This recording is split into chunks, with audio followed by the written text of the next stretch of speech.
നമസ്കാരം. Agora vision ചാനലിന്റെ പുതിയൊരു എപ്പിസോഡിലേക്ക് ഏവർക്കും ഹാർദരമായ സ്വാഗതം. അപ്പോൾ ഈ എപ്പിസോഡിലൂടെ നമ്മൾ നോക്കാൻ പോകുന്നത് ഈ മെയ് 14 വരെ 3 രാശിക്കാർക്ക് രാജയോഗം ഉള്ളൊരു സമയം കൂടിയാണ്. അപ്പോൾ ഈ രാജയോഗം ഏതൊക്കെ രാശിക്കാർക്ക്, അതിൽ വരുന്ന എത്ര നക്ഷത്രങ്ങൾക്ക് എന്നൊക്കെ നമുക്ക് നോക്കാം വിശദമായിട്ട്.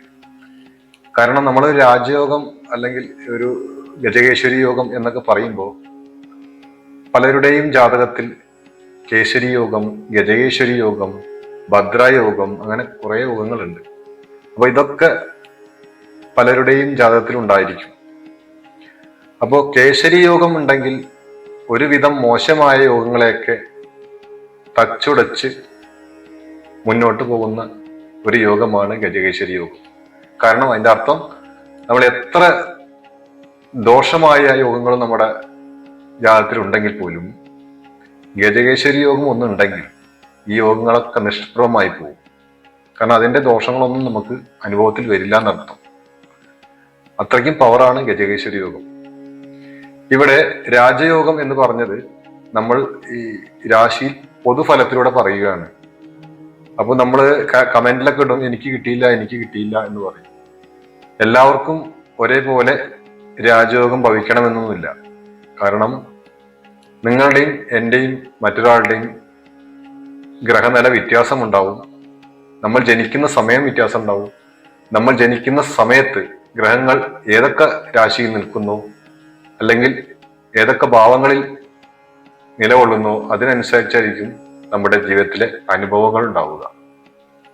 അപ്പൊ നല്ല രീതിയിൽ ഗ്രഹങ്ങൾ നിൽക്കുന്ന സമയമാണെങ്കിൽ നമുക്ക് നല്ല അനുഭവങ്ങൾ ജീവിതത്തിൽ ഉണ്ടാവുകയും, അല്ലാത്ത രീതിയിൽ ഗ്രഹങ്ങൾ വന്നു കഴിഞ്ഞാൽ മോശ അനുഭവങ്ങൾ ജീവിതത്തിൽ വരികയും സാധാരണയാണ്.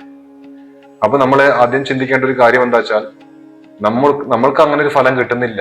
ഇപ്പൊ പറയുന്ന രാശികളിലൊക്കെ വരുന്ന നക്ഷത്രക്കാർക്ക് ഇതുമാതിരി ഒരു ഫലം വരുന്നില്ലെങ്കിൽ, ഒരു ഫലം വന്നില്ല വെച്ചാൽ വിഷമിക്കേണ്ട കാര്യമൊന്നുമില്ല. ഇങ്ങനെ പല പ്രാവശ്യം ഫലങ്ങൾ നോക്കി രാജയോഗം ഉണ്ട്, മറ്റു പല യോഗങ്ങളും ഉണ്ട് എന്നൊക്കെ പറയുമ്പോൾ നിങ്ങൾക്കത് ലഭിക്കുന്നില്ലെങ്കിൽ നിങ്ങൾ ചെയ്യേണ്ടത് ഒരു കാര്യമാണ്, നല്ലൊരു അസ്ട്രോളജറെ നിങ്ങളുടെ ജാതകം ഒന്ന് പരിശോധിപ്പിക്കണം. അത് പരിശോധിച്ചതിന് ശേഷം എന്താണ് നിങ്ങൾക്ക് ആ ഒരു ജാതകത്തിൽ പോരായ്ക, നിങ്ങളുടെ ജീവിതത്തിന് തടസ്സമാവുന്നത് എന്താണോ, ഒരു വിലങ്ങ് തടിയായിട്ട് കിടക്കുന്നത് എന്താണോ നിങ്ങളുടെ ജീവിതത്തിൽ, ആ വിലങ്ങ് തടിയെ നമ്മൾ പൂർണ്ണമായും മാറ്റിക്കളയണം. അതായത് ഒരു നെഗറ്റീവ് എനർജിയാണ് നമുക്ക് തടസ്സം നിൽക്കുന്നത്. ആ നെഗറ്റീവ് എനർജിയെ നമ്മൾ പൂർണ്ണമായി മാറ്റിക്കഴിഞ്ഞാൽ നിങ്ങളുടെ ജീവിതം തീർച്ചയായിട്ടും നിങ്ങൾക്ക് നല്ല രീതിയിൽ ജീവിക്കാൻ കഴിയും. നല്ലൊരു ജീവിതമായി നല്ല ലെവലിൽ ജീവിച്ചു പോകാൻ കഴിയും. പക്ഷേ നിർഭാഗ്യവശാൽ ചില ആൾക്കാർ അത് ശ്രദ്ധിക്കാറില്ല. കാരണം പ്രത്യേകിച്ച് നല്ല ഉന്നതിയിലൊക്കെ ഇരിക്കുന്ന ആൾക്കാരാണെങ്കിൽ പെട്ടെന്നൊരു സുപ്രഭാതത്തിലായിരിക്കും ഇവരെ അകപ്പതനം ഉണ്ടാവുക. അപ്പോൾ മാത്രമാണ് ഇവര് ഇതിനെക്കുറിച്ച് ചിന്തിക്കുന്നതും, അപ്പോഴാണ് അസ്ട്രോളജറെ കാണാനും പരിഹാരം ചെയ്യാനും ഒക്കെ ഓടി നടക്കുന്നത്. അപ്പോഴേക്ക് ആള് തകർന്ന് പോയിട്ടുണ്ടാവാം. പിന്നെ തിരിച്ചുവരവ് അസാധ്യമായി വരും. വളരെ ബുദ്ധിമുട്ടാണ് പിന്നെ തിരിച്ചുവരവ്.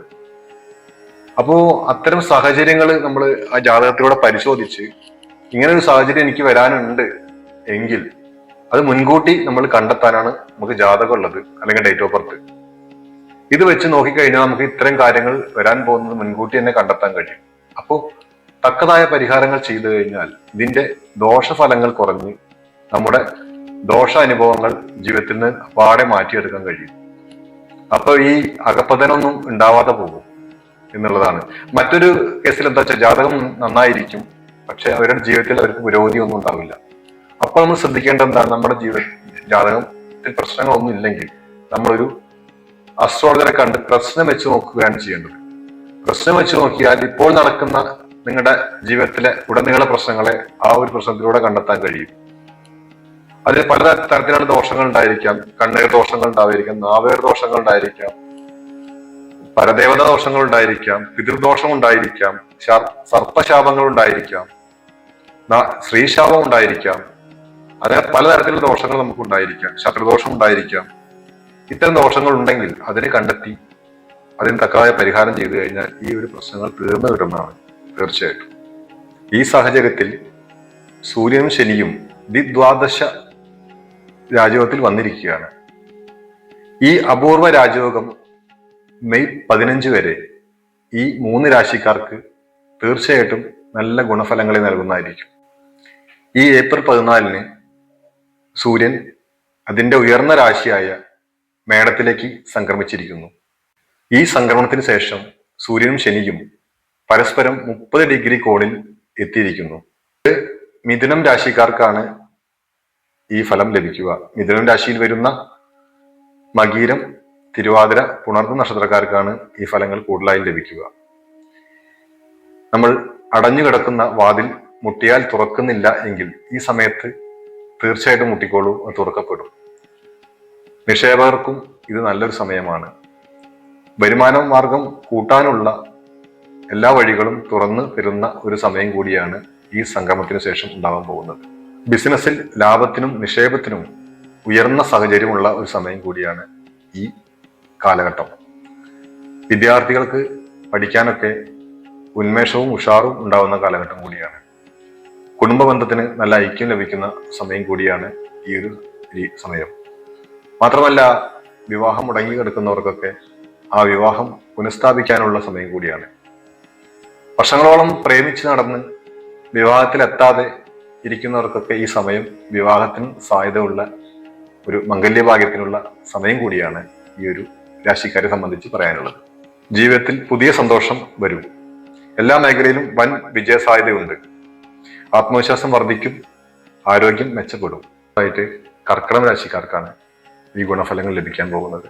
കർക്കിടകം രാശിയിൽ വരുന്ന പുണർദം, കാല്, പൂയം, ആയില്യം എന്നീ നക്ഷത്രക്കാർക്കാണ് ഇത് ലഭിക്കുക. ജോലിയിൽ സ്ഥാനക്കയറ്റത്തിന് സാധ്യതയുണ്ട്. നിങ്ങൾക്ക് ശമ്പള വർധനവിന്റെയും സ്ഥാനക്കയറ്റത്തിന്റെയും ആനുകൂല്യങ്ങൾ ലഭിക്കും. പൂർവ്വസ്വത്ത് ലഭിക്കാനുള്ള ശക്തമായ സാധ്യതയുണ്ട്. മാത്രമല്ല, കുട്ടികൾക്ക് നല്ല വിദ്യാഭ്യാസം ലഭിക്കാനും പറ്റിയ സമയം കൂടിയാണിത്.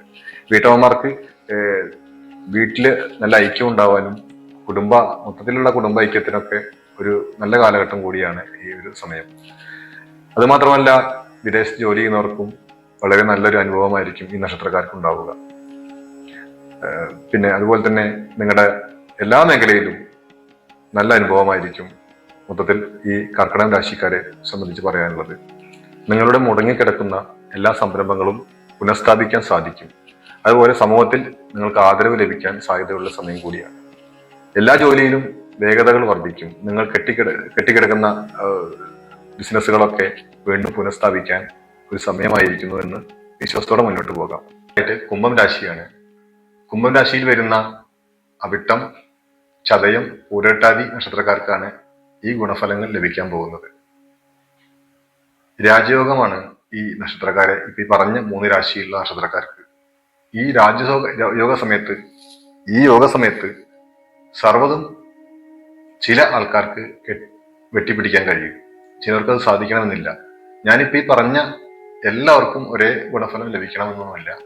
അപ്പോൾ എല്ലാവരും ചിന്തിക്കരുത് എനിക്കും കിട്ടും. നാളെ കമന്റ് ഇടരുത്. ഞാൻ പ്രത്യേകമായിട്ട് എടുത്തെടുത്ത് പറയുന്നുണ്ട് എല്ലാ വീഡിയോയിലും. അങ്ങനെ പൂർണ്ണമായിട്ട് എല്ലാവർക്കും ഒരേപോലെ ഗുണം കിട്ടില്ല. നമ്മളെല്ലാവരും ജനിക്കുന്ന വ്യത്യസ്ത സമയങ്ങളിലാണ്. അതുകൊണ്ടാണ് അങ്ങനെ വരുന്നത്. നമുക്ക് എല്ലാവർക്കും ഒരേ ഭാഗ്യമല്ലല്ലോ ഉള്ളത്. അപ്പോൾ നമുക്ക് എല്ലാവർക്കും ഒരാളാവാൻ കഴിയില്ല, ഒരേപോലെ ആവാനും കഴിയില്ല. അപ്പൊ അതുകൊണ്ട് ശ്രദ്ധിക്കുക. ഈ നക്ഷത്രക്കാരെ സംബന്ധിച്ച് ഇവർക്ക് ബിസിനസ്സിലൊക്കെ പുതിയ വഴി തുറന്നു വരുന്നവരുണ്ട്. ബിസിനസ് രംഗത്തൊക്കെ വൻ വിജയം നേടാനുള്ള ഒരു പുതുപ്പ് തന്നെ ആയിരിക്കും ഇവരുണ്ടാവുക അവരുടെ ജീവിതത്തിൽ. ശ്രദ്ധിച്ചോളുണ്ട്, വലിയ ബിസിനസ്സുകാർ ഇന്ന് ചെയ്യുന്ന ആൾക്കാരൊക്കെ നല്ലൊരു പുതുപ്പ് നടത്തും ജീവിതത്തിൽ. മാത്രമല്ല, എല്ലാ മേഖലകളിലും, അതായത് സിനിമാ മേഖലകളിലൊക്കെ നല്ലൊരു പ്രൊഡ്യൂസർമാർക്കൊക്കെ, അതായത് സിനിമ നിർമ്മിക്കുന്ന ആൾക്കാർക്കൊക്കെ നല്ല പടങ്ങളൊക്കെ വിജയിക്കാൻ സാധ്യത കൂടിയ സമയമാണ് ഇപ്പം.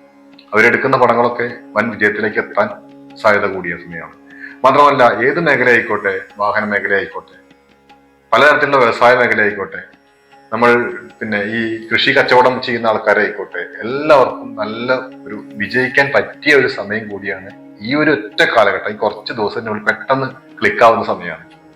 അപ്പൊ ഈ നക്ഷത്രക്കാരെ കുറിച്ചിട്ട് പിന്നെ കുടുംബത്തിൽ നല്ല ഐക്യം ഉണ്ടാവാം. വിദേശത്ത് ജോലി ചെയ്യുന്നവർക്ക് സ്ഥാനക്കയറ്റം ഉണ്ടാകാം. സ്ഥാനക്കയറ്റം ഉണ്ടാവുന്നവർ കൂടിയിട്ട് ശമ്പള വർധനവും ഉണ്ടാവും. അതുകൊണ്ട് വളരെയധികം നല്ല ഫലങ്ങളായിരിക്കും ഇവരെ സംബന്ധിച്ചുണ്ടാവുക. ഈ ഗവൺമെന്റ് തലത്തിൽ ജോലി ചെയ്യുന്നവർക്ക് പ്രമോഷനും അതുപോലെ ശമ്പള വർധനവ് അങ്ങനെയുള്ള കാര്യങ്ങളൊക്കെ ഈ ഒരു സമയത്ത് സാധിക്കും. ജോലിക്ക് ശ്രമിക്കുന്നവർ ഈ സമയത്ത് നല്ല ഉപയോഗപ്പെടുത്തുക. ഈ സമയത്ത് ജോലിക്ക് ശ്രമിച്ചാൽ ആ ജോലി കിട്ടാൻ സാധ്യത കൂടുതലാണ് ഈ നക്ഷത്രക്കാർക്ക്. മാത്രമല്ല ഭാര്യ ഭർത്താക്കന്മാര് ഒക്കെയുള്ള പിണക്കങ്ങൾ മാറി അത് ഐക്യത്തിലേക്ക് വരാനും പറ്റിയ സമയം കൂടിയാണ് ഈ ഒരു സമയം. വിദ്യാർത്ഥികൾക്കും നല്ലൊരു സമയം കൂടിയാണ് ഈ കുംഭം രാശിയിൽ വരുന്ന നക്ഷത്രക്കാർക്കുള്ളത്. അതുപോലെ തന്നെ ദീർഘകാലമായിട്ട് രോഗങ്ങളിൽപ്പെട്ട് ഉഴലുന്ന ആൾക്കാർക്ക് ആ രോഗത്തിന് ഒരു ആശ്വാസം കിട്ടാൻ കൂടി നല്ലൊരു സമയമാണ്. തീർച്ചയായിട്ടും മരുന്നൊക്കെ നല്ല ഫലിക്കാൻ തുടങ്ങും ഇവർക്ക്. ഇത് ഡോക്ടർമാർ പറയുന്ന മരുന്ന് ഫലിക്കുന്നില്ല എന്ന് പറയുന്ന രോഗികൾക്കൊക്കെ ഈ ഒരു സമയത്ത്, ഈ ഒരു കാലഘട്ടത്തിൽ ഇവർക്ക് മരുന്ന് കറക്റ്റായിട്ട് ഫലിക്കാൻ തുടങ്ങും. ആ അസുഖത്തിന് ശമനം കിട്ടാനും തുടങ്ങും. അതുകൊണ്ട് ഇത്തരക്കാരൊക്കെ സമാധാനിച്ചിരിക്കൂ. പിന്നെ അങ്ങനെ കിട്ടാത്തവരുണ്ടെങ്കിൽ തീർച്ചയായിട്ടും നിങ്ങൾ അസ്ട്രോളജറെ കണ്ട് ഒരു പരിഹാരം തേടേണ്ടതാണ്. തീർച്ചയായിട്ടും നിങ്ങളുടെ ജീവിതത്തിൽ വിജയം ഉണ്ടാവും, നന്മയുണ്ടാവും ജീവിതത്തിൽ. നിങ്ങളിത് ശ്രദ്ധിക്കുക. എല്ലാവർക്കും നല്ലൊരു ദിവസം നേർന്നുകൊണ്ട് എല്ലാവർക്കും ഭഗവാൻ ജഗദീശ്വരൻ നന്മ നൽകട്ടെ എന്ന് പ്രാർത്ഥിച്ചുകൊണ്ട് ഈ ഒരു എപ്പിസോഡ് ഇവിടെ അവസാനിപ്പിക്കുകയാണ്. അതുപോലെ തന്നെ നിങ്ങൾ ഈ ചാനൽ ആദ്യമായിട്ട് കാണുന്നെങ്കിൽ ഒന്ന് സബ്സ്ക്രൈബ് ചെയ്ത് സപ്പോർട്ട് ചെയ്യണം. അതിനോടൊപ്പം തന്നെ നിങ്ങളുടെ വിലയേറിയ അഭിപ്രായങ്ങൾ കമന്റായി രേഖപ്പെടുത്തണം. നിങ്ങളുടെ ലൈക്കും പ്രതീക്ഷിച്ചുകൊണ്ട് ഈ വീഡിയോ അവസാനിപ്പിക്കുന്നു. നന്ദി, നമസ്കാരം.